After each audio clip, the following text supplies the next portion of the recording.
The Lunaverse, Episode 15, Part 2. To Cheerilee with Love. By Hopefox. Lunaverse, created by Rainbow Double Dash.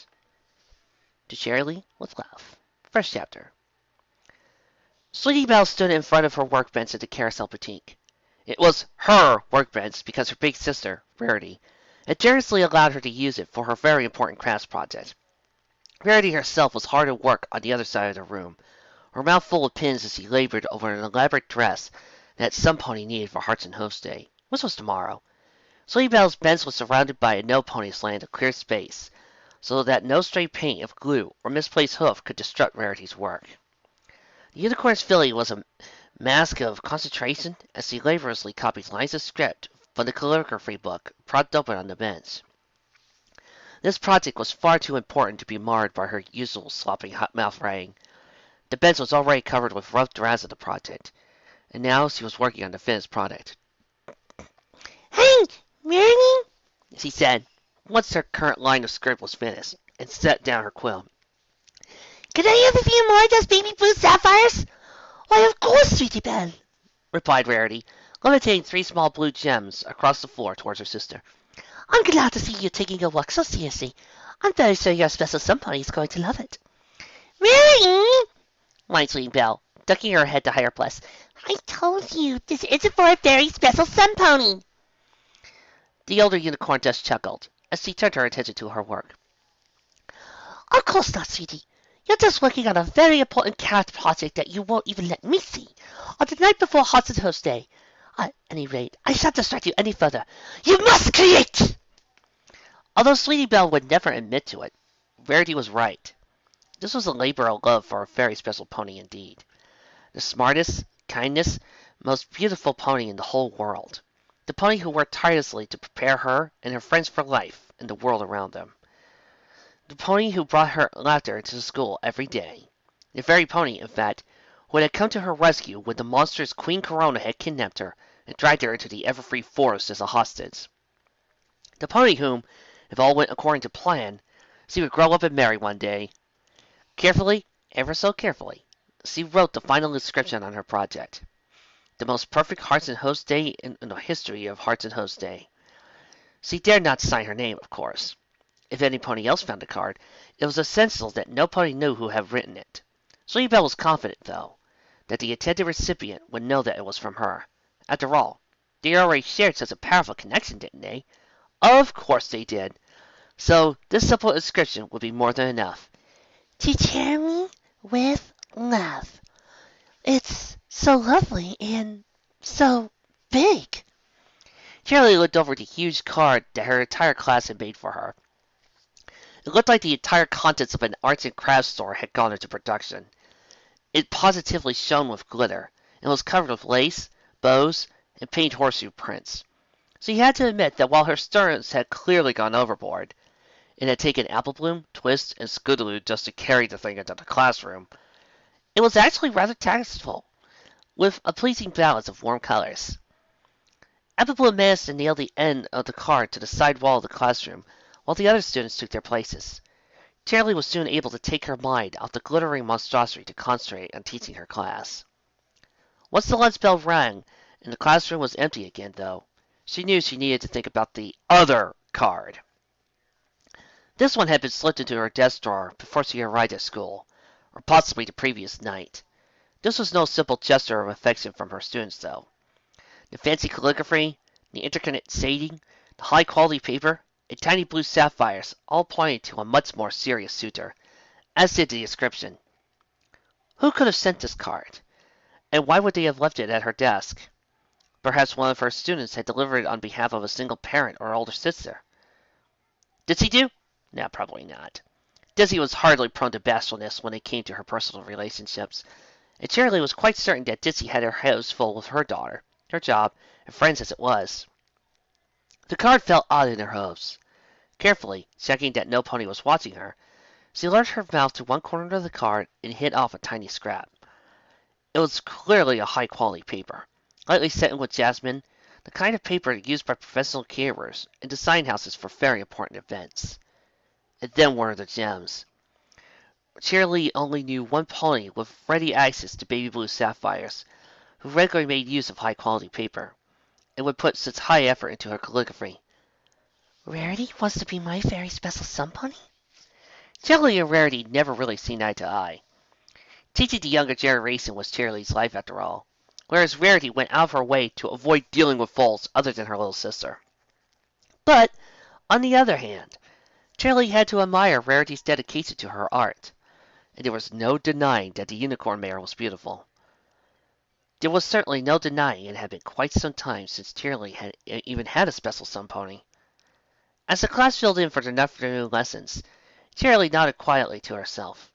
What harm could there be, after all? She and Rarity were both adults, and if it didn't work out, then it didn't work out. Thoughts of spending time with the beautiful fashion designer filled Cheerilee's thoughts as they breezed through the afternoon's lessons and the short Hearts and Hooves day party that marked the end of classes. After her class was dismissed, she asked Sweetie Belle to stay back for a moment. The young unicorn filly looked especially nervous as she approached Cheerilee's desk. In fact, seeing Belle had seemed nervous all day, almost standing on the tips of her hooves every time Cheerilee asked a question. Well, if her sister was asking to carry a love note for her, then there was no wonder Sweetie Belle was nervous. Please, Sweetie Belle, relax. You're not in trouble, said Cheerilee, smiling graciously at her student. I was hoping to talk to you about this card I found in my desk. Sweetie Belle suddenly stuttered to the floor, scuffing a hoof back nervously. You, like the card then? Oh, I did, Sweetie Belle. It touched my heart. It's so wonderful to know there's a pony out there who cares for me that way. And, well, I think I might feel the same way about her. Sweetie Belle looked up, a huge grin on her face. You do? Cheerilee nodded.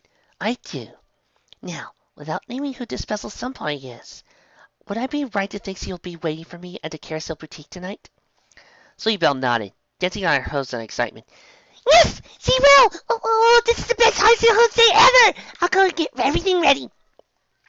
Cheerilee watched Sweetie Belle gallop up with a wry grin. I'm so glad she's happy about this, she thought. It would have been terribly awkward otherwise. Early in the evening, Cheerilee rang the doorbell of the Carousel Boutique and listened to its pleasing classical chime.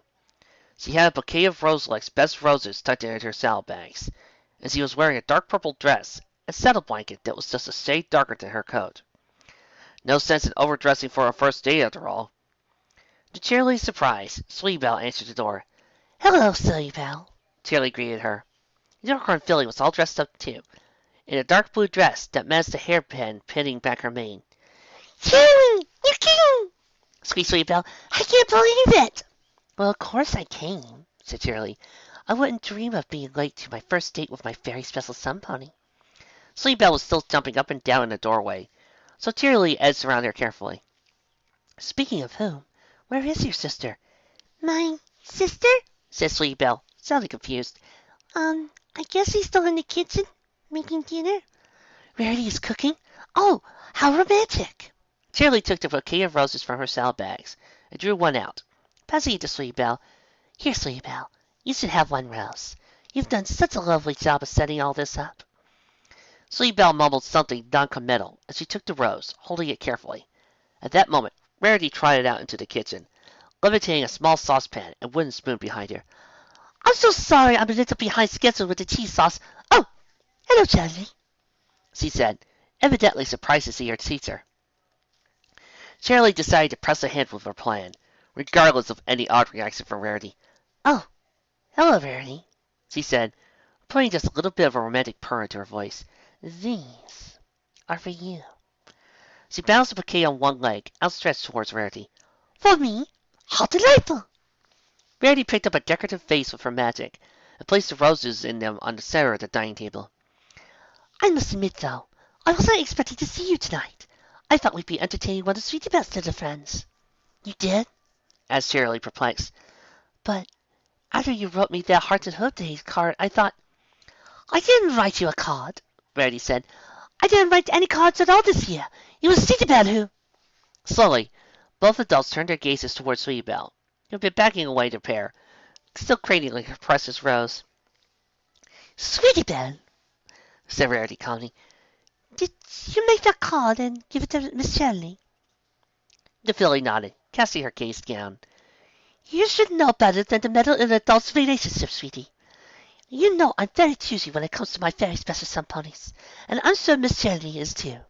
Cheerilee nodded, trying her best to look stern, although the whole idea of swaying Belle trying to set her teacher up with her big sister was simply too sweet for words. Still, Rarity continued, there's no harm done, it seems. Why don't you run along and play with your friends while Miss Cheerilee and I have our dinner? Sweet Belle stared at her sister and teacher for several long moments, then slipped a rose stem into her mouth and galloped out of the boutique. Cheerilee smiled softly. She must be all excited to tell all of her friends we're having a date. The Falls all seemed far too interested in my relationship status, especially this time of year. Rarity laughed airily as she escorted Cheerilee to the dining table. They looked up to you, so I'm glad she's so happy for us. Dinky Doo poked her head from out under the wagon and heavy rollers flares up. Are you sure this is a good idea, Skitteroo? She asked, carefully levitating a spanner from the shelf into her grasp. I don't know anything about repairing wagons. That's okay! I totally know what I'm doing! Replied Scootaloo, mumbling around the rents in her mouth. I guess it's the only place in Ponyville I knew I'd be safe from diving to yard today. I swear she's been stalking me all day, like she wants to beat me up or something. She'll never come out near the whole disgrace, though. Thus then, the two fillies heard a pounding at the workshop door. Ah! It's her! Shrieked Scootaloo, hastily sliding underneath the wagon. Tell her I'm not here! Scootaloo, open up! Came Sweet Belle's muffled voice from outside. It's me! Dinky obliquely unlatched the door with her magic, while Scootaloo sheepishly pulled herself upright. Never mind that. Hey, Sweet Belle, how's... Have you been crying? Sweet Belle was standing in the doorway, the fur of her face streaked with tears. Her good blue dress was torn from running through Ponyville, and her mane was a mess. A single red rose was tucked into the straps of her saddlebags. Dinky trotted forward and leaned her head against Sweet Belle. What happened? She asked, worried about the state of her friend. Rarity's happened. That's what! Said Sweet Belle flatly as she stomped into the workshop. She carefully laid her rose on a workbench and threw herself down on the floor. Rarity and her very special somepony, Miss Cheerilee! Scootaloo reared back in surprise. Miss Cheerilee and your sister are dating? That's awesome! No, it's not!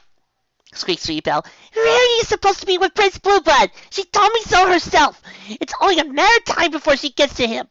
And Miss Cheerilee was supposed to be my special somepony.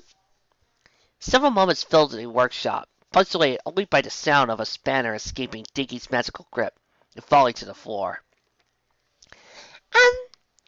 Sweet Belle? Said Dinky hesitantly. Miss Cheerilee is really old. She's in her 20s at least. I don't think she wants to be your special somepony. And I think that would be illegal anyway, because she's our teacher.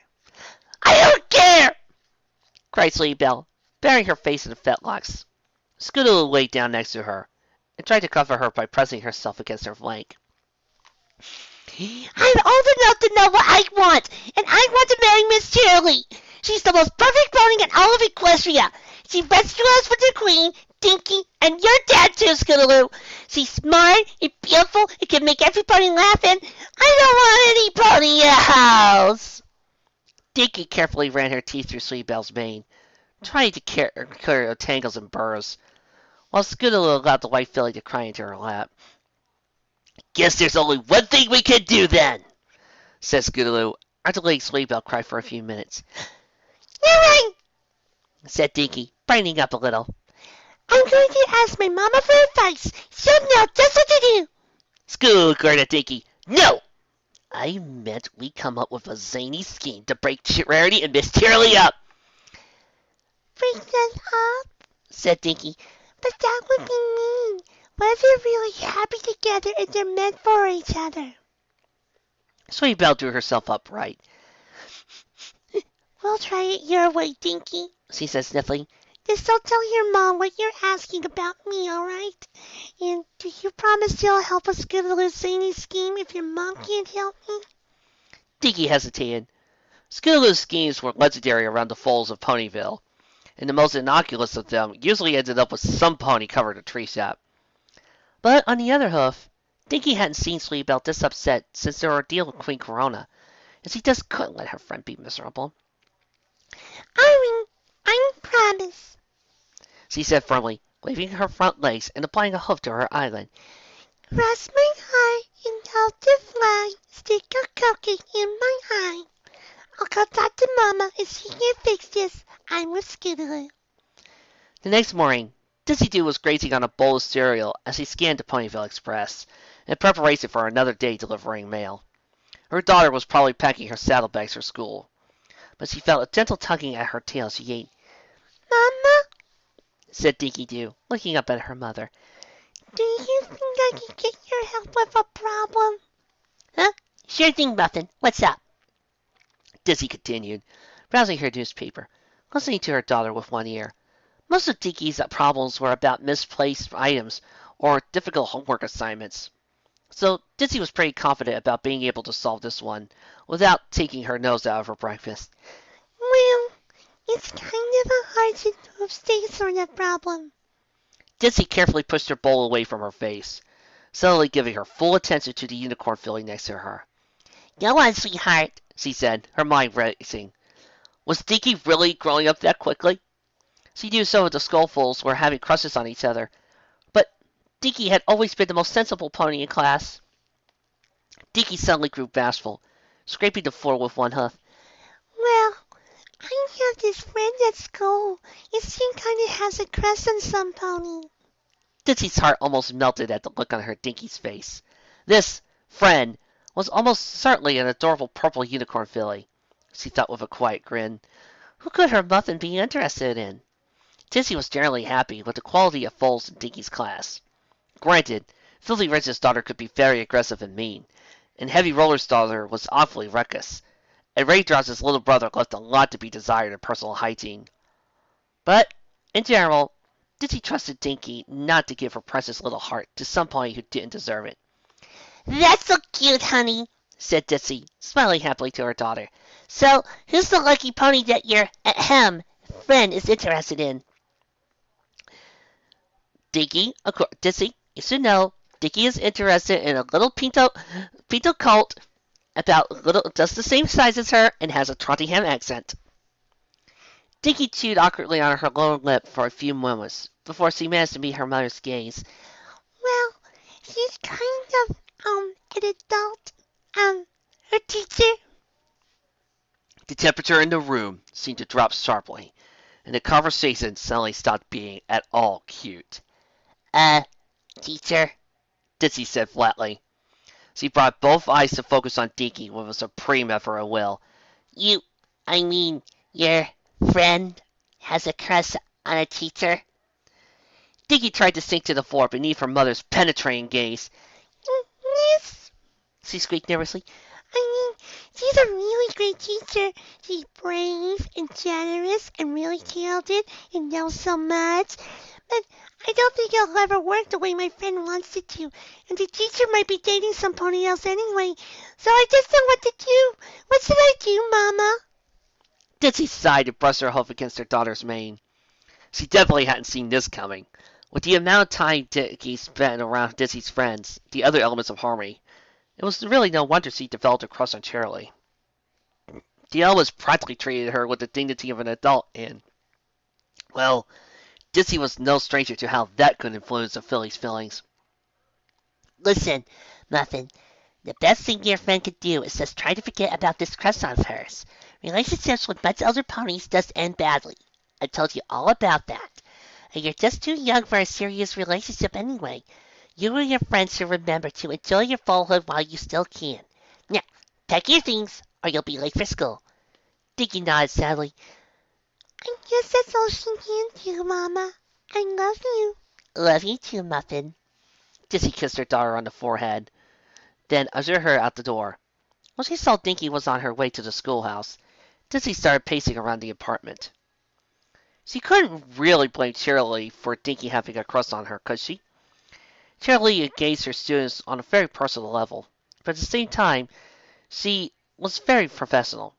She drew her satisfaction for seeing her students blossom into educated young mares and stallions, not from any level of personal adoration they held for her. Unlike some of her other friends she could name, unlike one particular friend. One particular friend was also Dinky's other teacher. Trixie Little Moon was enjoying a late breakfast of oats and chili flakes when an erased grain blurred crashed through her front window. Ah! She shrieked, prancing away from the shower of broken glass, not to mention the Pegasus responsible for it. Ditsy! What happened to no flying in Ponyville? Never mind that! Snorted Ditsy Doo, advancing on Trixie with her lips peeled back from her teeth. What are you teaching Dinky? Trixie's eyes darted from side to side, as if confused by the question. Levitation. Some useful divination spells. Oh no! Is this about the silent portal? I know I shouldn't be teaching folks a spell to open creaky doors without making any noise, but it's the simplest elusive spell, I know, and I thought it would be a good exercise. She hasn't turned into a cat burglar or anything, has she? Forget about spells! You're teaching her to be a good little fan, aren't you? Making her look up to the great and powerful Trixie. Teaching her to worship the ground beneath her hooves. Making sure she'd do anything for you. Trixie had backed up to a wall by this point, trying to decide whether an invisibility would be able to get her past Ditsy's outstretched swings. I don't know what you're talking about, Ditsy. She's just my student and my friend. I don't want anything from her. Ditsy flared her wings menacingly, but held her ground. Then why, pray tell, did she come to me this morning admitting to having a crush on you? See what? Shrieked Trixie, shuddering. That's awful. Why would I want that? I couldn't. I wouldn't. I don't want. Ew! She pressed her hose against her coat, feeling dirty from the fairy suggestion. Ditsy breathed heavily as she stared at Trixie, then sagged. I'm sorry, Trixie. I should have known this wasn't something you meant to happen. I'm just so worried about my little nothing. The idea that any pony would manipulate her like that is very distressing. She turned her eye to a broken window behind her. Oh, my bad. I'll pay for that. Trixie waved her hoof airily. Oh, it's nothing. This repair will fill out my rewards card anyway, so my next repair is free. She stepped away from Daisy and sank into a chair. Dinky really has a crush on me. Ditsy nodded. She didn't say it in so many words. Says she has this friend who has a crush on a teacher. But I knew who she meant. I guess I should have seen this coming. She does look up to you an awful lot. Trixie shook her head slowly. This is my fault, isn't it? I mean, you're right. I do love having ponies look up to me, whether they're adults or foals. When I found out she was making her own costume to be the great and powerful Dinky, I felt really good. But I didn't expect her to have feelings. Ugh. The Azure Unicorn shuddered. Feelings are icky. Ditsy carefully leaned forward and rested her head against Trixie.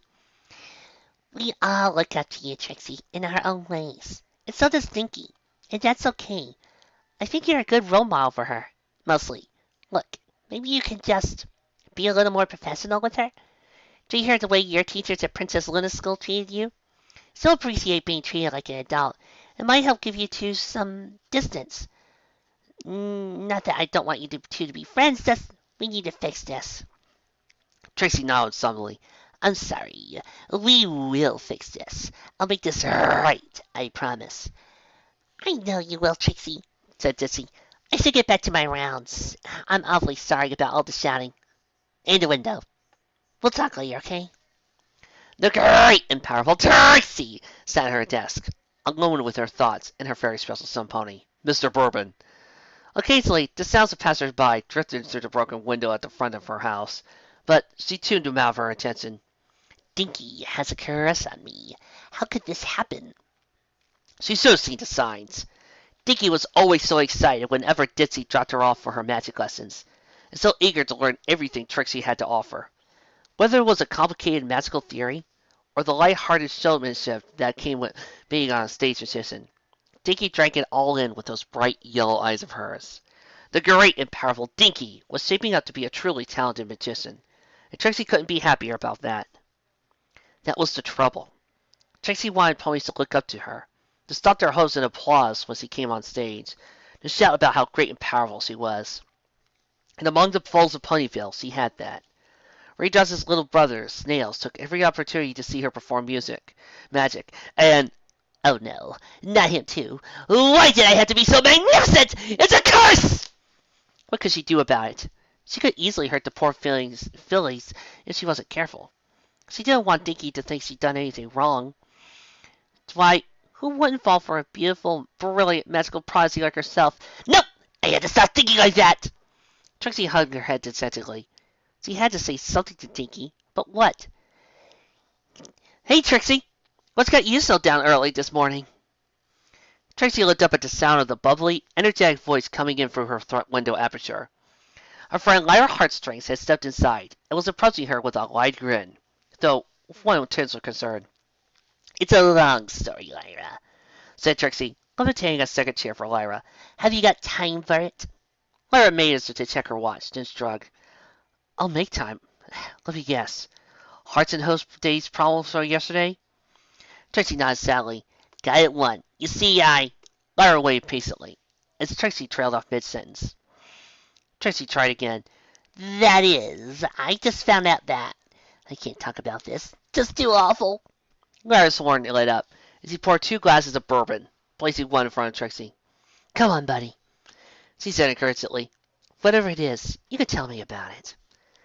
Trixie took a quick sip of bourbon, followed by a deep breath. All right, imagine. Suppose there was a unicorn learning magic, okay? You have to remember what that's like. Lyra nodded, and Trixie continued. A young, enthusiastic unicorn, eager to learn all she can. And she has a wonderful teacher. The best teacher she could ever really hope for, really. Talented, beautiful, brilliant, sacrificing so much of her valuable time to teach this young unicorn about magic. Is it the teacher's fault if the student starts to have feelings? Feelings for her teacher? Oh, said Lyra. Oh dear. I think I see where this is going. It's not something I meant to happen. It just happened. These feelings exist, and I don't know what to do about them. I don't want to end our lessons or make her feel like she's done something wrong, but I just want it to all go away. I want everything back the way it was before. Lyra shook her head, smiling softly. Oh, Trixie, Trixie, Trixie. These things are natural. You remember Mr. Red Comet, right?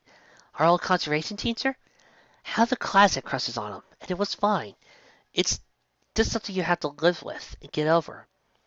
Trixie had buried her face in her forelocks, whimpering. Lyra placed a gentle hoof on her shoulder. Look, if it's bothering you that much, why don't I go talk to her for you? I can make sure she understands this isn't any pony's fault, and you want to keep having your lessons together without giving this in the way. It'll be fine, Trixie. These things happen all the time. Trixie sniffled and raised her head. You really do that for me, Lyra? Lyra shrugged. I'm better at dealing with this kind of thing than you are, Trixie. One of these things, you need to figure out how to deal with relationship stuff. But today doesn't have to be that day. I'll go see her right away, a matter of fact. Might as well make a start now. Thanks, Lyra, said Trixie, visibly relaxing in her chair. I knew I could count on you. Lyra patted Trixie's neck companionably. Of course you can, Trixie. Catch you later! The green unicorn grinned and hopped out through Trixie's window again, wandering off into town. Trixie stretched out on all 4 legs and sighed contentedly, before another fly hit her. Hey! Lyra! She called out. Dinky's going to be in school until... you've gone already. Oh well, time for bourbon! After school ended for the day, Sweetie Belle and Dinky met at Scootaloo's father's workshop again. Sweetie Belle looked more dejected than ever, lying on the workshop floor and propping herself up along her hind legs. Any luck with your mom? Any luck with your mom, Dinky? She asked as Dinky arrived. Sorry, nothing, said Dinky, throwing herself onto a beanbag chair.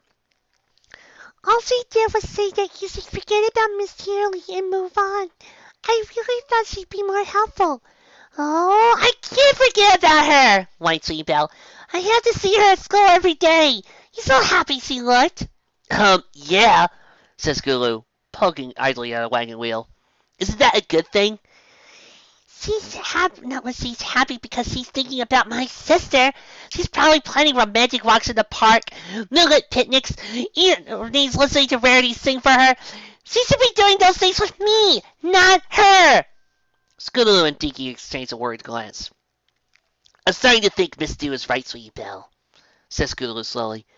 Maybe you should let this go. Let it go? Let it go? Don't you girls understand? This is the most important moment of my life. If I do the wrong thing, the love of my life might slip through my hose forever. And you two promised to help me. Sleevebell pointed her hose at her two friends. You pinky promised. Dinky hung her head. You're right. We did. So, Scootaloo, what's your plan? It's not a plan. It's a scheme. A zany scheme. And it's foolproof. You'll see. Later that evening, Cheerilee and Ditsy Doo were walking together towards Carousel Boutique. So, what's this that I hear about you and Rarity, Miss Cheerilee? Asked Ditsy, giving her friend a sly grin. Oh, don't you start too, chuckled Cheerilee, swiping at Ditsy with a front hoof. The rumor's gotten around to my entire class already. Diamond Tiara even asked me what I was going to wear to our wedding. It's been one day. I haven't seen her since last night. She shook her head ruefully. It's been nice, though. She's really very considerate once you get past her histrionics, suggested Ditsy helpfully. Picadillos, Cheerilee corrected her. And so you made the most delectable dinner last night. We're taking things slowly, of course, but I think this might work out very well indeed. And how is Sleebell taking it? Asked Ditsy. Surely it's at least a little bit awkward. I'm not quite sure how I'm going to handle it with Dinky if I start dating again. That's just the oddest thing, said Cheerilee, nibbling her lip thoughtfully. It was actually her idea for the two of us to date in the first place. But she was acting strangely at school today, avoiding answering questions, trying not to make eye contact.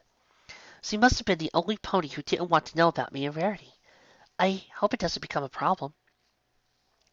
Carousel Boutique came into view, and the two mares stopped short.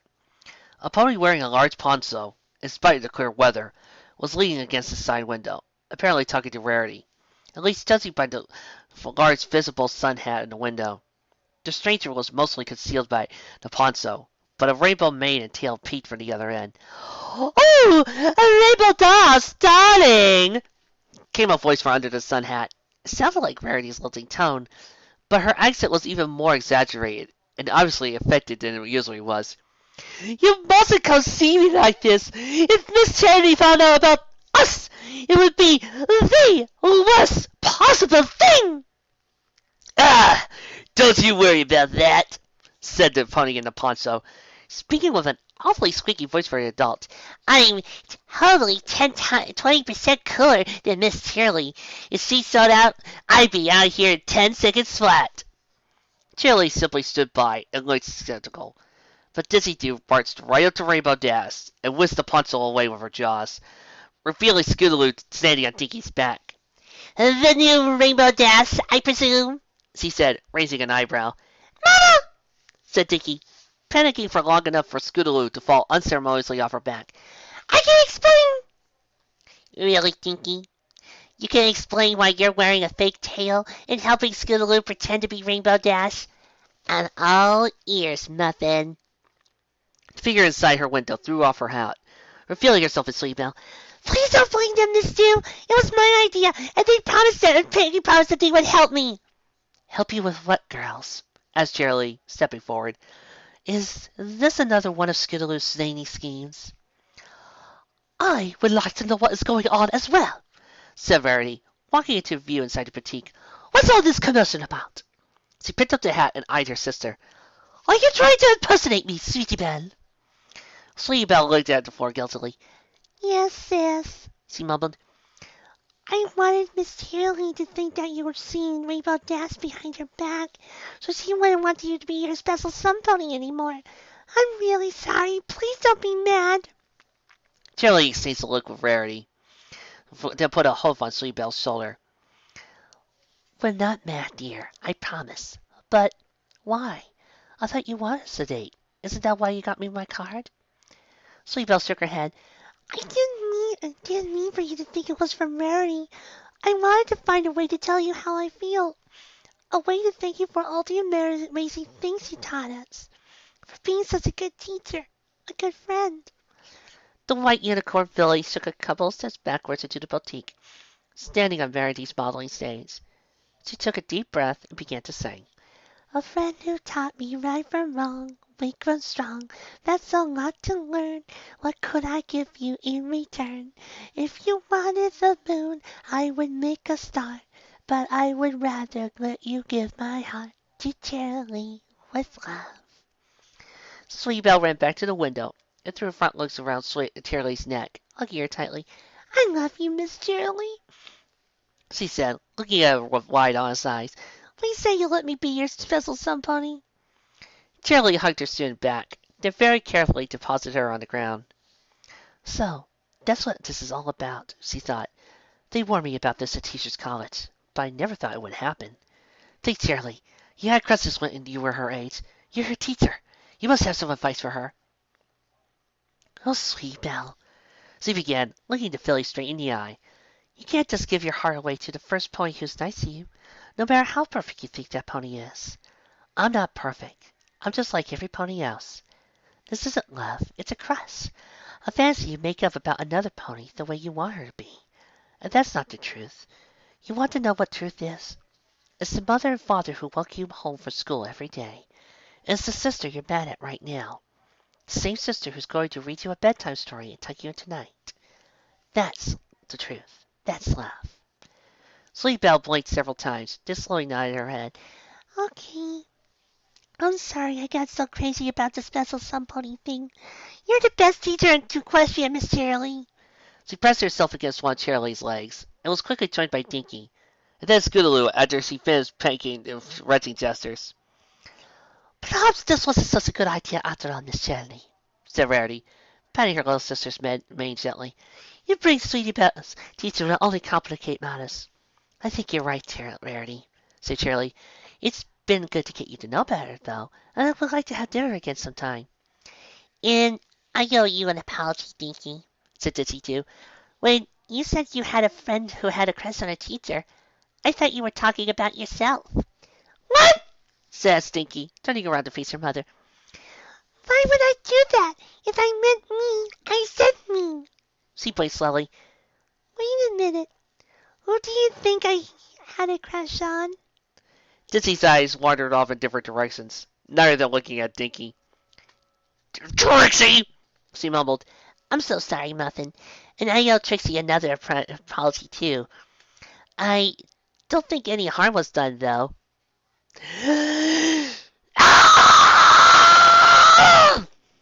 Just then, a scream came from the direction of the representative's house. What happened? Asked Cheerilee as she came calmly through Trixie's next window, with Ditsy too hot at her hose. Trixie was standing on the dining table, pointing a shaking hoof at the scroll sitting on the floor, next to her hat. Letter from Luna! She thinks it's horrible! Cheerilee carefully scooped up the scroll and unfurled it, while Ditsy tried to coax Trixie back to the floor. To my most faithful student, whom I love like a daughter! I deeply regret that I did not anticipate this development of your feelings. Knowing your difficulties in the arena of romance and sexuality, I commend you on your bravery in confessing your feelings to me, even through your friend as an intermediary. I want you to understand that this will no way affect our relationship as friends, and teacher and student, or as princess and representative. That being said, if you wish to take some time to distance yourself from me, in order to bring your feelings under control, I will not take any offense. As an immortal alicorn, I very seldom take mortal lovers. So please, do not feel slighted that I do not return your affections. Needless to say, you must not let any pony else in the light court learn of your feelings for me. Too many ponies would use them against you, and use you against me, and I cannot allow that to happen to either of us. Your better friend, Luna. Trixie was still standing on the table after Cheerilee finished reading the letter, but Ditsy had at least stopped her from hyperventilating. So, Princess Luna, huh? Mused Cheerilee, giving Trixie a soft smile. I have to say, I do understand the attraction. I'm not attracted to Luna! Shrieked Trixie. I don't know why she thinks I am! Just because she's amazingly powerful, wise, beautiful, and kind, and patient, and always listens to me and always takes me seriously doesn't mean I'm in love with her! Of course not, Trixie, said Cheerilee. You know, I still have that copy of Shoot for the Moon if you want to borrow it. Look, it's nothing to be ashamed of. But it's not true! Trixie wailed. I don't have a crush on her. I just want her to be proud of me and tell me what a good student I am and spend time with me and show me all of her magic and Trixie blinked in horror. I have a crush on Princess Luna. Fortunately, Dizzy and Cheerilee managed to catch a fainting unicorn before she hit the floor. The end. Well, these two past stories, well, what can I say? Much like some of the other one-shots we've had previous, these two were really sweet and really cute, and I think it does give us some introspections into the two different relationships. For Lyra and Bonbon, it reminds us that, yeah, pretty sooner or later you're going to grow old, and you're going to grow complacent. But that doesn't mean that your romance is dead. It just means that by that time, you have come to learn how to feel for each other, how to care and love one another. You've by that point started to realize what you two mean to each other and how your affections grow. And that's what these two learn. We also see a little more of how Raindrops gets into her own schemes and how C reacts towards her close friends and how her interactions with them work. Meanwhile, with Cheerilee from Love, we see that how Cheerilee handles random crushes from little fillies such as Dinky, with the same type of courtesy that one would handle anything, with how one focus would point their efforts towards, say, any type of small little crush. And we also see how Dinky reacts towards her friends, how Tinky reacts around other ponies, and how she cares for her companions. Also, we have a great chance to see Trixie being, well, nervous. It's quite an interesting look. Well, that's it for these two episodes. Well, this episode. Join us next time on the Lunaverse. Well, Trixie? Next time on the Lunaverse. And then she proceeded to cause the whole entire dam to fall down. Really? And then she proceeded to whack the monsters hard. Really? I caressed who no one ever stood in her way. She was invincible. She was indestructible. She was the hero of Odin herself. Really? And then she freed the entire city. Really? And then she proceeded to save every pony, including me. She helped save me. Really? Mm-hmm. It's all true. I even wrote a song about it. Trixie, did you really? I don't know. I guess. Well, only one way to find out. Road trip. Who's with me? Next time on the Lunaverse. The hero of Odin. It's sure to be one epic adventure. I'll see you then.